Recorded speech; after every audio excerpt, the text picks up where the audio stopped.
नमस्कार साथियों, कैसे हैं आप लोग? आशा और उम्मीद करता हूँ स्वस्थ होंगे, मस्त होंगे, जहाँ भी होंगे जम करके अपनी पढ़ाई कर रहे होंगे। दोस्तों, आज के इस वीडियो में मैंने आप लोगों के लिए कुछ महत्वपूर्ण क्वेश्चन लिया है और इन क्वेश्चनों के माध्यम से मैं बहुत सारी चीज़ें आपको याद कराने वाला हूँ। तो चलिए एक-एक क्वेश्चन को लेकर के आगे बढ़ते हैं और चीज़ों को समझाएँगे भी और जहाँ याद कराना है वहाँ पर आपको याद भी कराएँगे। तो देखिए यहाँ पर हमारा पहला क्वेश्चन कहा है, इस वाले क्वेश्चन में बहुत सारे बच्चे गलती करते हैं और वो गलती आज से आप नहीं करोगे। बस मैं जो बताने जा रहा हूँ उसको ध्यान से सुन लेना, है ना? प्रभु जी तुम चंदन हम पानी के रचनाकार कौन हैं? भैया यहाँ पर दिया है प्रभु जी तुम चंदन हम पानी के रचनाकार कौन हैं? विद्यानिवास मिश्र हैं, संत रैदास हैं, रहीम दास हैं, संत कबीर हैं। तो बहुत से लोग हमको मालूम है कि संत कबीर को हटा चुके होंगे और रहीम दास को भी हटा चुके होंगे, लेकिन इन दोनों में कन्फ्यूज होंगे और इन दोनों में कन्फ्यूजन रहता है। क्यों रहता है मैं अभी आपको बताता हूँ, क्योंकि यही रचना है। केवल इतना कहा जाए तुम चंदन हम पानी, इतना कहा जाए तुम चंदन हम पानी, तो ये रचना है विद्यानिवास मिश्र की। और जब यहीं पर आगे प्रभु जी भी लग जाता है, प्रभु जी तुम चंदन हम पानी, यानी ये सब जोड़ करके यहाँ तक रहेगा, तब आपका क्या रहता है? संत रैदास इसके रचनाकार होंगे। इस चीज़ को आप दिमाग में बैठा लो, है ना? अगर आपको कन्फ्यूजन होता है तो कन्फ्यूजन ऐसे दूर करो। विद्यानिवास मिश्र और संत रैदास दोनों के नाम में किसका नाम बड़ा है? देखने में लग रहा है इसका नाम बड़ा है, लेकिन इनकी रचना क्या है? छोटी है। केवल तुम चंदन हम पानी है। जिसका नाम छोटा है उनकी रचना का नाम है क्या? प्रभु जी तुम चंदन हम पानी, यानी बड़ा है। तो बस यही आपको थोड़ा सा ध्यान में रखना है। जिसका नाम बड़ा है उसकी रचना छोटी सी है, तुम चंदन हम पानी, और जिसका नाम छोटा है उसकी रचना बड़ी है, प्रभु जी तुम चंदन हम पानी। तो आशा है कि आप लोग इसको अच्छे से समझ गए होंगे और मैं यहाँ पर कुछ एक्स्ट्रा जानकारी आपको दे दूँ रैदास जी के बारे में।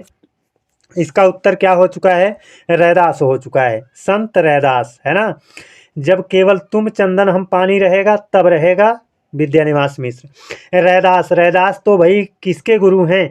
तो आपसे कभी पूछ लेगा मीराबाई के गुरु का नाम बताओ, तो मीराबाई के जो गुरु थे उनका नाम था क्या? संत रैदास, है ना? इसी रैदास को रविदास भी कहा जाता है। इसी रैदास को क्या कहा जाता है? रविदास भी कहा जाता है। और इनका जो ग्रंथ है ना, वो इनके जो मतलब पद हैं, इनके 40 पद हैं, उनको जो संकलित किया गया है गुरु ग्रंथ साहब, गुरु ग्रंथ साहब के नाम से संकलित किया गया है।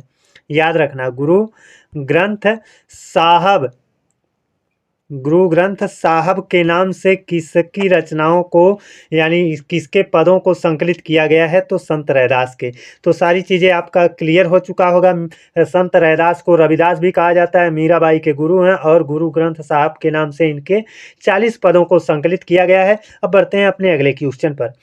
ये देखिए अपना अगला क्वेश्चन है, इसमें भी बहुत सारी चीज़ें हैं, आपका कन्फ्यूजन मैं दूर करने आया हूँ, है ना? कह रहा है शुद्धाद्वैतवाद के प्रवर्तक कौन है? ये शंकराचार्य जी हैं, वल्लभाचार्य जी हैं, मध्वाचार्य जी हैं, रामानुजाचार्य हैं। कौन है? तो देखिए दोस्तों, यहाँ पर मैं आपको चारों का, है ना, चारों प्रवर्तक के रूप में कौन किस चीज़ का प्रवर्तक है इस चीज़ को मैं बताने वाला हूँ। पहले तो इसको मैं बता दूँ, शुद्धाद्वैतवाद, इसके जो प्रवर्तक हैं वो वल्लभाचार्य हैं। कैसे याद रखोगे? देखो, बल्लभा, यहाँ पर बल्लभ यानी बल्ब से है, और जब बल्ब जलता है ना तो चीज़ें शुद्ध दिखती हैं, यानी साफ दिखती हैं, शुद्ध दिखती हैं। तो मैंने ऐसे ही कनेक्ट किया है ना? वल्लभाचार्य, वल्लभा को मैंने बल्ब मान लिया, और बल्ब जब जलता है तो चीज़ें शुद्ध दिखती हैं। शुद्धाद्वैतवाद के ये क्या हो जाएंगे? प्रवर्तक हो जाएंगे। आपको भी याद हो चुका होगा। अब देखिए, ये आपका जो शंकराचार्य जी हैं, ये अद्वैतवाद के प्रवर्तक हैं। अद्वैतवाद के ये क्या हैं? प्रवर्तक हैं। है ना। मध्वाचार्य जो हैं, मध्वाचार्य ये केवल और केवल द्वैतवाद के प्रवर्तक हैं, द्वैतवाद के ये क्या हैं, प्रवर्तक हैं। और रामानुजाचार्य है ना, रामानुजाचार्य जो हैं ये विशिष्ट द्वैतवाद के प्रवर्तक हैं। ये किसके, विशिष्ट विशिष्ट द्वैतवाद के ये क्या हैं, प्रवर्तक हैं। और वल्लभाचार्य शुद्धाद्वैतवाद के प्रवर्तक हैं। तो इनको आपको याद रखना है। इसको तो मैंने याद करवा दिया, बल्ब जलेगा तो शुद्ध दिखेगा, वल्लभाचार्य शुद्धाद्वैतवाद हो जाएगा। जहाँ शंकर जी रहेंगे वहाँ पर आ रहेगा, शंकराचार्य जो हैं अद्वैतवाद के प्रवर्तक हैं। और जहाँ मध्वा रहेगा, है ना, मध्य रहेगा, वहाँ पर आ हट जाएगा, है ना। और ये रामानुजाचार्य ये विशिष्ट द्वैतवाद के प्रवर्तक हैं। आप याद करना चाहोगे तो याद हो जाएगा। बढ़ते हैं दोस्तों अपने अगले क्वेश्चन पर। ये देखिए कह रहा है रामचंद्रिका के रचनाकार कौन है। भैया रामचंद्रिका के रचनाकार कौन है, यहाँ पर भी मुझे आपको बहुत सारी बातें बताना है ना। रामचंद्रिका जानते हो ये रामचंद्रिका कैसे लिखी गई, है ना, अभी मैं बताता हूँ। पहले इसका रचनाकार कौन है ये जान लेते हैं। नंददास, रामचंद्र शुक्ल, मलूकदास, केशवदास। तो ये जो रामचंद्रिका है ये आपका केशवदास ने लिखा है। आप तो जानते हो केशवदास जो है ये रीतकालीन कवि हैं। ये क्या है, रीतकालीन कवि हैं, है ना। और एक बार ये जो केशवदास हैं ये तुलसीदास से मिलने गए, लेकिन तुलसीदास का वहाँ पर हाव भाव ये नहीं समझ पाए, है ना। यानी तुलसीदास ने मिलने के लिए इनसे प्रतीक्षा करवाया और ये झनक उठे कि मैं इतना बड़ा विद्वान और तुलसीदास मुझसे नहीं मिल रहे हैं, है ना। आखिर किस बात का घमंड है। तो इनको केशवदास को समझ में आया कि इनको इस बात का घमंड है कि मैंने रामचरितमानस की रचना कर दी है।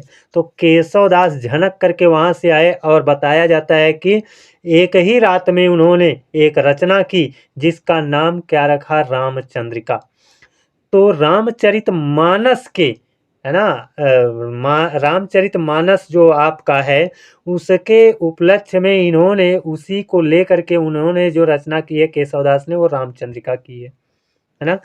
अब ये जो रामचंद्रिका है देखिए, जाहिर सी बात है बहुत आनन फानन में इसकी रचना हुई, इसीलिए केशवदास को कठिन काव्य का प्रेत कहा जाता है। इनको क्या कहा जाता है, कठिन काव्य का प्रेत कहा जाता है। क्या कहेंगे, कठिन काव्य का प्रेत कहेंगे। अब बढ़ते हैं दोस्तों अपने अगले क्वेश्चन पर। याद रहना चाहिए रामचंद्रिका रामचरितमानस के जोड़ पर लिखी गई थी, है ना। और इसको लिखने वाले कौन थे, केशवदास थे। रीतकालीन कवि कौन है, केशवदास, है ना। बढ़ते हैं अपने अगले क्वेश्चन पर। कह रहा है जिंदगी और गुलाब किसका कहानी संग्रह है। भैया जिंदगी और गुलाब किसका कहानी संग्रह है, उषा प्रियमदा जी का है, मृणाल पांडे का है, मृदुला का है, चित्रा मुदगल का है। तो मैं इसको याद करा दे रहा हूँ। देखिए दोस्तों यहाँ पर जिंदगी और यहाँ पर गुलाब। भैया जिंदगी कौन है, जिंदगी उषा है और गुलाब प्रिय होता है। जिंदगी क्या है, उषा है और गुलाब क्या होता है, प्रिय होता है। तो उषा प्रियंवदा, इसको इसी तरह से आप भी याद कर लो, क्योंकि अगर भूलते हो ज़्यादा तो इसी तरह से याद करना पड़ेगा, कुछ कोडिंग करनी पड़ेगी अपनी तरफ से भी, है ना। अब बढ़ते हैं अपने अगले क्वेश्चन पर। कह रहा है इनमें से किस कवि का संबंध संत काव्य से नहीं है, यानी संत काव्य से नहीं है। आप तो जानते हो भक्ति काल में एक सगुण भक्ति शाखा है, एक निर्गुण भक्ति शाखा है, और निर्गुण भक्ति को कहा गया है संत काव्य, है ना।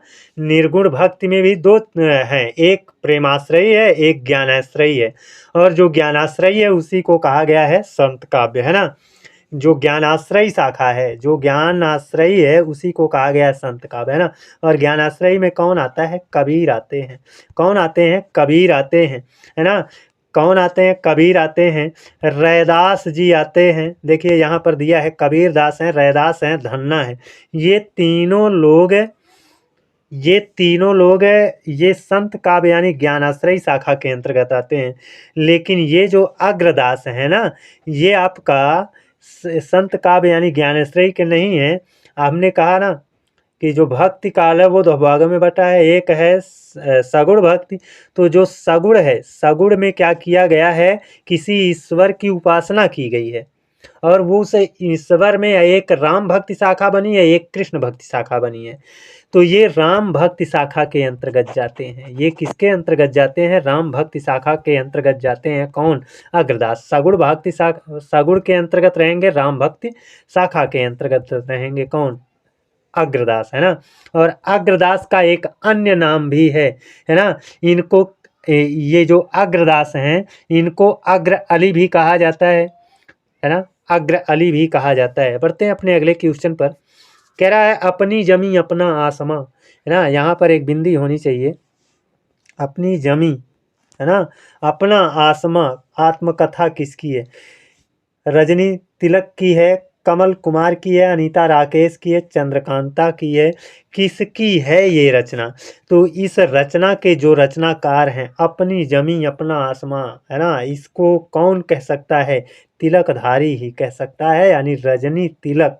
रजनी तिलक इसके क्या हो जाएंगे? करेक्ट आंसर हो जाएंगे। अब बढ़ते हैं दोस्तों अपने अगले क्वेश्चन पर। कह रहा है काव्य शोभा करान धर्मान अलंकारान प्रचक्षते कथन किस आचार्य का है?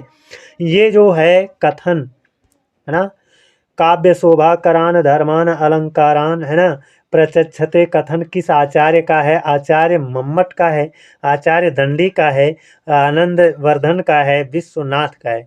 तो ये जो कथन है ये आपका आचार्य दंडी जी का है। इस चीज को अपने दिमाग में बैठा लो। काव्य शोभा करान धर्मान अलंकारान, है ना, प्रचक्षते, ये कथन किसका है? आचार्य दंडी जी का ये कथन है। अब बढ़ते हैं अपने अगले क्वेश्चन पर। कह रहा पर्यायवाची की दृष्टि से एक युग्म अशुद्ध है ना। एक युग्म अशुद्ध है, उसी अशुद्ध युग्म की आपको पहचान करना है। तो देखो ये आकाश है, आकाश का पर्यायवाची पुष्कर होता है। तो ये तो भैया दोनों शुद्ध हैं, दोनों आपस में पर्यायवाची हैं, शुद्ध हैं, है ना। कमल और ये कह रहा है तामरस, कमल और तामरस ये दोनों भी आपस में पर्याय हैं। कमल का पर्याय तामरस होता है, ये भी सही है ना। यमुना और जाह्नवी, यमुना तो आप जानते हुए यमुना नदी है, और जाह्नवी ये आपका गंगा नदी है। तो भैया दोनों नदियां अलग अलग है ना। ये यमुना है और जाह्नवी का मतलब क्या? गंगा है ना। जाह्नव ऋषि के नाम पर गंगा नदी का एक नाम है जाह्नवी, है ना। तो यहाँ पर आपका अशुद्ध है, क्योंकि यहाँ पर यमुना का पर्याय है, यमुना है, और यहाँ पर यमुना का पर्याय नहीं है, बल्कि किसका है? गंगा का। तो यही आपका क्या हो जाएगा? अशुद्ध हो जाएगा। तो इसमें जो आपका सही विकल्प है वो ये है, क्योंकि हमको अशुद्ध वाला ढूंढना था, तो अशुद्ध वाला यही है। कामदेव और मनोभाव, ये दोनों आपके कामदेव के मनोभाव जो है कामदेव का पर्याय है। तो कामदेव ये वाला भी शुद्ध था, यही अशुद्ध था यमुना और जाह्नवी। जाह्नवी गंगा का पर्याय है ना दोस्तों। अब बढ़ते हैं अपने अगले क्वेश्चन पर। लेकिन दोस्तों अब आगे क्वेश्चन नहीं है तो, है ना। लेकिन इसमें कहा है निम्न में से कौन सी रचना तुलसीदास की नहीं है? भैया इनमें से कौन सी रचना तुलसीदास की नहीं है? आप तो जानते हो तुलसीदास भक्ति काल के कवि हैं। भक्ति काल में सगुण भक्ति शाखा के अंतर्गत राम भक्ति शाखा में आएंगे, है ना। सगुण के अंतर्गत आपका राम भक्ति शाखा में आएंगे। तो ये जानकी मंगल जानकी मंगल इन्होंने लिखा है ना। राम की आराधना किए हैं, तो राम से जुड़ी हुई कौन है? जानकी मंगल इन्होंने लिखा है। रामाज्ञा प्रश्न ये भी इन्होंने ही, तुलसीदास ने ही लिखा है। और पार्वती मंगल ये भी इन्होंने तुलसीदास ने ही लिखा है। लेकिन ये रस विलास रचना तुलसीदास की नहीं है ना।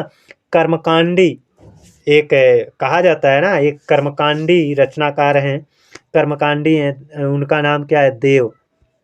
देव की ये रचना है ना। देव की ये रचना है। रस विलास किसकी रचना है? देव की। तो कौन सा तुलसीदास का नहीं है? तो यही रस विलास नहीं है। ये किसका है? तो देव का है। बढ़ते हैं अपने अगले क्वेश्चन पर। कह रहा है प्रेम का पीर किस कवि को कहा जाता है? भैया प्रेम का पीर जिसने अपने जीवन में प्रेम किया होगा उसी को कहेंगे हम क्या? प्रेम का पीर। बिहारी को कहते हैं क्या? नहीं। घनानंद को कहते हैं क्या? सूरदास को कहते हैं क्या?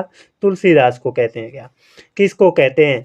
तो इनमें से जिसे हम प्रेम का पीर कहते हैं उसे घनानंद, ये वो कौन है? घनानंद, है ना। दिल्ली सल्तनत के अंतर्गत एक शासक थे और उसके दरबार में ये रहा करते थे घनानंद। और वहीं पर एक वेश्या थी और जिसका नाम सुजान था, है ना। सुजान नाम की वेश्या जो थी, उसी से ये घनानंद प्रेम करते थे। इसीलिए घनानंद ने जो रचना की है उसमें सुजान शब्द मिलेगा। सुजान सागर आप देखे होंगे। सुजान सागर किसका रचना है? घनानंद का। तो इसीलिए ये घनानंद सुजान नामक वेश्या से प्रेम करते थे, इसीलिए इनको क्या कहा गया है? प्रेम का पीर कहा गया है। और ये उसी सुजान को लेकर के ही रचना भी किए हैं। तो ये रहा हमारा आज का वीडियो। कैसा रहा कमेंट करके ज़रूर बताइएगा। आज के लिए बस इतना ही। जय हिंद, वंदे मातरम।